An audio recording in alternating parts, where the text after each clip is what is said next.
कर, इतना खा लेते हैं कि श्वास लेने के लिए जगह नहीं रहती, गले तक बढ़ लेते हैं। अरे इतना खाओ। युक्त आहार विहार से गीता में भगवान कहते हैं कि ज्यादा खाने वाले का भी योग साधन नहीं सदता है और नहीं खाने वाले का भी नहीं सदता है। युक्त आहार यानी हल्का फुल्का खाओ, कम खाओ। अगर 4 रोटी खाते तो 2 ही खाओ, 3 ही खाओ। एक कम से कम हवा लेने के लिए और श्वास लेने के लिए तो जगह छोड़ो, पेट को खाली रखो। और महीने में कम से कम 1 या 2 व्रत तो करो, चाहे 11 का करो, चाहे अमावस का करो, चाहे कोई सोमवार मंगलवार, चाहे संतोषी माता का करो, कोई सा एक व्रत तो करो ताकि पेट खाली रहे। एक दिन तो मशीन को शांति मिले। और पशुओं की नाई भर खाते रहो, पशु बेचारे खाते ही रहते हो, उसके सामने घास डाल दो तो वो कभी रुकेगा ही नहीं, खाता ही रहेगा। इधर खाया रे इधर निकाला, इधर खाया इधर निकाला, उसके क्या फर्क पड़ा। तो पशुओं में और तुम्हारे में फिर क्या अंतर रहा। और फिर खाएंगे तो व्याधि गनेरी बत्ती जाए। जब ज्यादा ही खाएंगे पिएंगे, संयमता नहीं रखेंगे, भोजन की शुद्धता और अगर संयमता से नहीं भोजन करेंगे लिमिट का, तो रोग बढ़ेंगे। व्याधि गनेरी बत्ती जाए, पशुओं की नाई करे हार, दादू बाडे रोग अपार, अनेक रोग आ घेरेंगे। इसलिए संयमता से खाओ पियो। संयम सदा न व्यापे व्याधि, रहे निरोगी लगे समाधि, राम रसायन भर भर पीवे, दादू जोगी जुग जुग जीवे। संयमता से रहोगे तो कोई व्याधि विकार नहीं व्यापेंगे, कोई रोग शोक नहीं होगा। और साधना करोगे तो समाधि भी लगेगी। अगर ज्यादा खा लोगे तो आलस आएगा, नींद आएगी, भजन भी नहीं कर पाओगे। आप भोजन करके बैठ जाओ तो माला लेके बैठो, थोड़ी देर में आलस आ जाएगा, निद्रा आ जाएगी। और अगर खाली पेट होंगे, हल्का फुल्का खाया है, तो नींद नहीं आएगी, आलस नहीं आएगा, अच्छी तरह से भजन करोगे। राम रसायन भर भर पीवे, और अगर राम नाम का सुमरण करते हुए राम रस का पान करोगे तो वो योगी जुगों जुगों तक जिएगा, अर्थात अमर हो जाएगा। दादू चारे चित दिया चिंतामणि को भूल, जन्म मोलक जाते बैठे माझी फूल है। अब पशु होगा वो तो चारे को ही देखेगा, चारा सामने है तो दौड़कर चारे को खाने के लिए जाएगा। ऐसे ही पशुवर्ती वाले प्राणी चिंतामणि, राम नाम रूपी चिंतामणि को छोड़कर कहां जा रहे हैं। वो तो घास पे ही या कंकर पत्थर में अपना ध्यान लगा रहे हैं, उसी कंकर पत्थर को उठा रहे हैं। जन्म अमोलक जाते बेटे माझी फूल, इसलिए हमारा जन्म तो व्यर्थ ही चला जाएगा। अमूल्य मनुष्य जन्म खो दोगे और इस संसार के पदार्थों में फूल कर अहंकार करके, बड़ी अदोड़ी भावटी बेटा पेट भुलाए, दादू सुकर स्वान ज्यों ज्यों आवे त्यों खाए। जैसे हलवाई की भट्टी कितनी ही बार भरने पर भी आदि बनी रहती, ऐसे सांसारिक विषयासक्त देहदारी मनुष्य कितना ही पेट फुला फुला कर खा ले, सुअर कुत्तों को जानवरों की तरह भोग वासना विषय विलास भोग ले। ये मिथ्यावादी जैसे शुकर स्वान, शुकर सुअर खाता ही रहता है, स्वान ये भी हिंसक जानवर है, कुत्ता खाता रहता है। तो जैसे शुभ अशुभ शुद्ध अशुद्ध अच्छे बुरे सब पदार्थ ये कुत्ते जानवर खाते रहते हैं, इनको कोई पता नहीं। उसी प्रकार अगर अज्ञानी प्राणी मनुष्य भी खा रहे हैं तो वो क्या कर रहे हैं, वो जानवरों के बराबर ही है। उसमें क्या मनुष्यता है, वो मनुष्य तो है ही नहीं, वो जानवर शुकर कुकर से भी व्यर्थ है, बेकार है। दादू खाटा मीठा खाई कर स्वाद चित दिया, इनमें जीव लंबी हारी नाम न लिया। इसलिए कहते हैं कि अज्ञानी प्राणी खट्टे मीठे खाने में ही अपने जीवन को बर्बाद कर देते हैं। आज तो नमकीन खाएंगे, आज मिठाई खाएंगे, आज ये खाएंगे, आज वो बनाएंगे। इसी स्वाद के कारण इंद्रियों के स्वाद में ही फंसकर अपने चित्त को उसी में लगाकर उसी में बिलमे रहते हैं। हरि नाम परमात्मा के नाम को तो लेते ही नहीं है। भक्ति ने जाने राम की इंद्री के आधीन है, दादू बंदिया श्वासों त्यों ताते नाम नलीन है। परमात्मा की भक्ति तो करते नहीं हैं, जानते नहीं, कोई कहते तो समझते नहीं और करते भी नहीं हैं। इंद्रियों के अधीन होकर, इंद्रियों के वश होकर, जो इंद्रियां कहे मन कहे उसी स्वाद में फंसे हुए हैं और इसी कारण वो स्वाद के कारण स्वाद में लुभायमान हो रहे हैं। तो स्वाद ले रहे हैं, जब तक मन स्वाद में लगा हुआ तब तक परमात्मा के रस को कैसे लेगा। संसार का स्वाद आ रहा है, वो मीठा लग रहा, तब तक परमात्मा मीठा नहीं लगेगा। और जब परमात्मा का नाम मीठा लगने लग जाएगा तो संसार का रस फीका हो जाएगा। दादू अपना निकारा के मैं मेरा तिधर जाए, दादू अपना निकारा के मैं मेरा दिया बहाय, तुझे अपने सेती काजे में मेरा भावे तिधर जाए। इसलिए अपने आप को बचा कर रखो, अपने विचारों को शुद्ध रखो, मन को शुद्ध रखो, तन के विकारों को मिटाओ, शुद्ध खान पान रखो। और मैं मेरा जो अहंकार है, मैं मेरे का अपनापन का आपा का अहंकार है, इसको भी मेट दो, बहा दो। तुझे अपने से काज है। अरे जीव, हे सजनों, तुझे तो अपना जीवन सफल करना है। मैं मेरा भावे तिधर जाओ। जो मैं मेरे करने वाले हैं वो चाहे किधर भी जाओ, उससे तुम्हें क्या लेना देना, तुम तो अपना कल्याण करो। जे हम जाना एक कर तो काई लोक रिसाय, मेरा था सो मैं लिया लोगों का क्या जाए।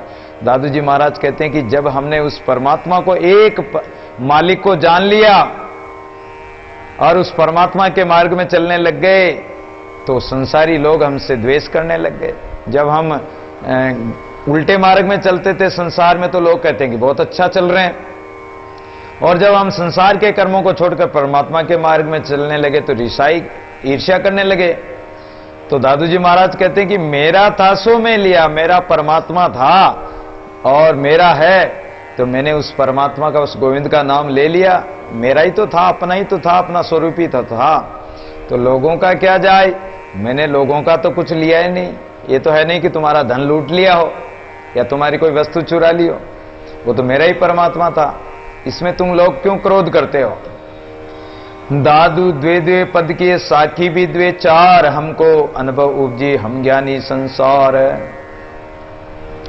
बहुत सारे ऐसे लोग होते हैं जो कविता बनाते हैं, काव्य बना देते हैं, ग्रंथ बना देते हैं, पद बना देते हैं, जोड़ जोड़ के साखी शब्द, संतों के साखी शब्द सुन लिए, सत्संग सुन लिया, सुनकर वो पद जोड़ के साखी शब्द बना देते हैं। तो किसी ने 2-4 पद बना दिए, किसी ने कोई पुस्तक बना दी, तो उनमें अहंकार आ जाता है कि हमें तो अनुभव उत्पन्न हो गया, हमको अनुभव उपजी हम ज्ञानी संसार, हमें तो अनुभव उत्पन्न हो गया है, हमें तो परमात्मा का अनुभव हो गया है, हम तो संसार में ज्ञानी हैं। लेकिन ये उनका अहंकार है। पद जोड़े साकी कहने से क्या होगा। अरे सुन सुन पर्चे ज्ञान के, संतों से, शास्त्रों से उन्होंने चमत्कार और परिचय इत्यादि सुन लिया या सत्संग सुन लिया, ज्ञान की बातें सुन ली, और वो साकी शब्द जोड़ जोड़ के पद बना लिए, तो अहंकार उत्पन्न हो गया कि हमारे समान तो कोई है ही नहीं। लेकिन सो उपज किस काम की, जे जन जन करे कलेश। अरे संतों की वाणी तो अनुभव की वाणी होती है। संत किसी अहंकार के कारण साकी शब्द भजन नहीं बनाते हैं। संत तो अपने स्वांत सुखाए, अपने आत्म कल्याण के लिए और जिज्ञासुओं के कल्याण के लिए बनाते हैं, वो तो सुनाते हैं, खुद अपना कल्याण करते हैं। लेकिन सांसारिक व्यक्ति जो कविताएं बनाते हैं उसमें पता नहीं सुन वो उपज किस काम की, जो जन जन करे क्लेश। अरे किसी की वाणी को सुनकर तो बड़ा आनंद उत्पन्न होता है, कितना प्रेम उमड़ता है, और कोई ऐसी कर्कश वाणी सुनकर बड़ा क्लेश होता है। साकी सुन समझे साधु की, जो रसना रस शेष है। इसलिए साकी दोहे पद भजन संतों की सुनते हैं तो शेष भगवान जो राम का नाम लेते हैं उन्हें कितना आनंद आता है। ऐसे हम भी परमात्मा का सुमरण करते हैं, संतों के भजन पद साकी बोलते हैं तो हमें कितना आनंद आता है। तो ऐसी आनंदमय अनुभव की वाणी हो वो तो अलग बात है। दादू पद जोड़े साकी के विसन छाड़े जीव, पानी गाल बिलो ये क्यों कर निकसे गीव। पद जोड़ दिया, साकियां कह दी, लेकिन विषय वासना को तो नहीं त्यागा। तो विषय वासना को नहीं त्यागा तो उससे क्या होगा। अरे जैसे पानी को बिलोने में डालकर मथा जाए तो क्या पानी के मतने से घी थोड़ी निकलेगा। तो आपने कविता काव्य पद तो जोड़ दिए, लेकिन आपने खुद तो विषय वासना त्यागी नहीं, तो क्यों कर निकसेगी?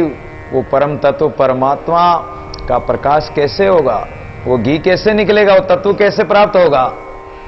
दादू पजोड़े का पाइये साकी कहे का होई, सत्य शिरोमणि साया तत्व ने चीना सोई।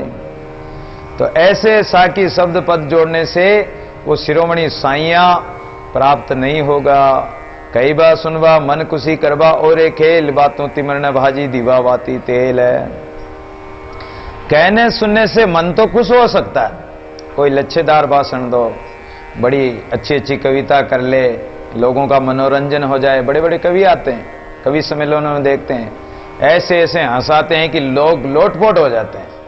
लेकिन उनके कहने सुनने से मन का मनोरंजन तो हो जाएगा, लेकिन मन का भंजन नहीं होगा।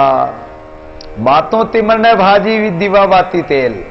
अगर आपके घर में अंधेरा है और आप बातें करो कि दीपक में तेल डालो, बत्ती लगाओ और माचिस से जलाओ, अंधेरा भाग जाएगा, अंधेरा भाग जाएगा, तो बातें करने से वो अंधेरा नहीं भागने वाला। जब तक आप दीपक में तेल डालकर बत्ती नहीं लगाओगे और बत्ती को जलाओगे नहीं, जब तक घर का अंधेरा नहीं जाएगा। ऐसे ही अपने घट में भी अगर अज्ञान का अंधेरा है तो यहां सत्संग रूपी सरोवर में जब तक डुबकी नहीं लगाएंगे और राम नाम का सुमिरन नहीं करेंगे, अपने घट में जो अज्ञान माया मोह है इससे चेत नहीं करेंगे, तो कल्याण नहीं होगा, घट में प्रकाश नहीं होगा। दादू करबे वाले हम नहीं, कहबे को हम सूर, कह बा हम ते निकट है, करबा हम ते दूर है। हम तो केवल कहने मात्र के हैं, शास्त्र की बात कह देंगे, संतों की बात कह देंगे, गीता भागवत की बात कह देंगे, लेकिन हमने कहने में तो सूरवीरता प्रकट कर दी, दिखा दी कि हम बहुत ज्ञानी है, महात्मा हैं, और करने में तो हम जीरो के बराबर हैं, तो उससे हमारा कल्याण नहीं होगा। कहने के लिए तो हम कायर हैं, करने में तो कायर हैं, और कहने में हम सूरवीर हैं। जब रण युद्ध क्षेत्र, युद्ध की बातें तो बहुत कर लेते हैं कि हम ऐसा कर देंगे, वैसा कर देंगे, दुश्मनों को मार देंगे, काट देंगे, भगा देंगे। जब सामने जब दुश्मन आ जाए, योद्धा आ जाए, तो पीठ दिखाए के भाग जाए, कायर बन जाए, तो उस कायर से क्या काम होगा? कहे का होते कहे न सीजे काम, कहे का पाए जब लग हृदय ना आवे राम। कहने से कुछ नहीं होने वाला है, कोई काम नहीं सिद्ध होगा, परमात्मा को भी नहीं पाओगे। तुम्हारे हृदय में राम नाम कैसे आएगा? केवल कहने मात्र से, कथन मात्र से कुछ नहीं होगा। दादू श्रोता घर नहीं, वक्ता वके सुबाद, वक्ता श्रोता एक रस, कथा कहा व्याद। और कथा कहने से भी क्या होगा, सुनने से भी क्या होगा? जब तक कथा कहने वाले का भाव और सुनने वाले का भाव एक नहीं होगा, कहने वाला भी भाव से, भाव विभोर होकर सच्चे भाव से सच्ची बात और खुद अनुभव करके कहता है, तो उसका प्रभाव श्रोताओं पर पड़ता है। और हम जैसे केवल बक देते हैं तो उसका प्रभाव नहीं पड़ेगा, ये पक्की बात है। लेकिन अगर श्रोता और कथावाचक का दोनों का भाव एक है, दोनों एक रस होकर कथा कह रहे हैं और कथा सुन रहे हैं, तो दोनों का कल्याण है। एक बार एक वक्ता और एक श्रोता दोनों ही दोस्त थे, तो वक्ता के पास श्रोता गया कि बहुत दिन हो गए कोई कथा सत्संग नहीं सुना, तो मन में बड़ी इच्छा हो रही कि कथा सत्संग सुने। लेकिन घर परिवार में तो कहीं झंझट है, हम एकांत चलते हैं। तो एक नदी के किनारे वो एक पेड़ के नीचे जाके बैठ गए। एक तो वक्ता ऊंची जगह पर बैठ गया, कथा सुनाने लगा, एक थोड़ा नीचे बैठकर कथा सुनने लगा, बड़े भाव से। दोनों ही एकांत में, कोई नहीं सुनने वाला, दोनों ही, एक कह रहा और एक सुन रहा, बड़े भाव से कथा कह रहे हैं, बड़े भाव से सुन रहे, दोनों ही। सुनते सुनते जब एक रस स्थिति आ गई, तो दोनों के प्राण उसी समय एक रस होकर दोनों ने प्राण ही त्याग दिए, राम रूपी हो गए, परमात्मा में जा मिले। वो कथा सुनना और कथा कहना वो सार्थक है। जब उनकी पत्नियों को पता लगा कि मेरे पति गए थे कथा सुनने ये कहती कि मेरे पति कथा कहने गए, तो दोनों ढूंढते ढूंढते और वहां पहुंच गए जहां जंगल में उनके शरीर को जानवरों ने खा लिया, केवल हड्डियां बची थी। अब दोनों ने विचार किया कि जब मेरे पति कथा सुनाकर, तुम्हारे पति ने कथा सुनी, दोनों सुनते सुनते जब परमात्मा के प्यारे हो गए, तो हम भी यहां रहकर क्या करेंगे, हम भी यहां सती हो जाएं अपने पति के साथ। लेकिन अब हड्डियों को पहचाने कैसे, पतिव्रताएं थी, अब क्या करें। तो विचार क्या है कि तुम्हारे पति ने तो बाण मारे हैं, शब्द बाण, ज्ञान के बाण मारे हैं, और मेरे पति ने सुना है तो वो बाण उनके लगे हैं, तो मेरे पति की हड्डियों में छेद होंगे, जो शब्द बाण मारे हैं उनके छेद होंगे, तो छेद वाली हड्डियां मेरे पति की और बिना छेद वाली तुम्हारे पति की पहचान कर दोनों ही वहीं सतियां हो गई। वो भी परमात्मा के धाम को प्राप्त किया। ऐसा अगर भाव हो तो परमात्मा को प्राप्त हो जाते हैं। भक्ता श्रोता घर नहीं, कहे सुने को राम, दादू यो मन थिर नहीं, बादवे के बेकाम। कहने वाले का मन तो कहीं और जा रहा है, सुनने वाले का मन घर में गाय भैंस में जा रहा है कि गाय भैंस को पानी पिलाना, घर में बच्चे क्या कर रहे होंगे, तो वो एक रस स्थिति नहीं होगी। कथनी कथे अगाध की, चले भेड़ की चाल, बोली बोले श्याल की, कुत्ते फाड़े